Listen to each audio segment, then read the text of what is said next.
তো বন্ধুরা দেখো, আমি আজকে ম্যাঙ্গো আইসক্রিম বানিয়ে নিয়েছি। মানে গতকাল এটাকে প্রিপারেশন করেছিলাম, তো আজকে খুলবো। তো দেখো কতটা দেখতে সুন্দর হয়েছে। ওয়াও, দেখো আইসক্রিমটা কি দারুণভাবে জমে গেছে। কিন্তু দেখো আমি উল্টো করছি, তাও কিন্তু পড়ছে না। মানে বুঝতেই পারছো কতটা সুন্দরভাবে জমেছে। আর এর ওপরে দেখো আমের কুচি দিয়ে আমি কিন্তু এটাকে গার্নিশিং করেছি। এবং রেসিপিটা তোমরা যদি জানতে চাও আমি বলে দেবো অবশ্যই। তো চলো এবার আমি আইসক্রিমটাকে প্লেটের মধ্যে রেখে সার্ভ করব, ঠিক আছে?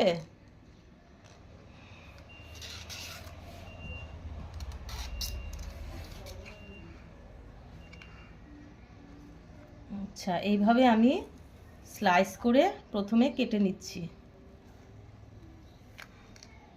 স্কুপ লাগবে নাকি? প্লেটে আর রাখা যাবে না। এই দেখো কি সুন্দরভাবে আইসক্রিমটা উঠে আসছে। এই দেখো, যেহেতু আমার কাছে স্কুপ নেই তো আমি কিন্তু স্পুন ইউজ করেছি। আমি চামচ দিয়ে তুলে নেব। স্কুপ থাকলে ভালো হয়, তোমাদের যাদের কাছে স্কুপ আছে তোমরা কিন্তু সেটাই ব্যবহার করবে, বেশি ভালো হবে।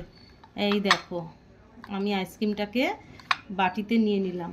তো আপাতত আমার এর জন্য এইটুকুই। তো পরে আবার বাকিটা আমি কাটবো। তো দেখো বন্ধুরা কি সুন্দর হয়েছে আইসক্রিমের টেক্সচারটা। আমি কেটে নিচ্ছি, দেখো কতটা সুন্দর হয়েছে। এই দেখো।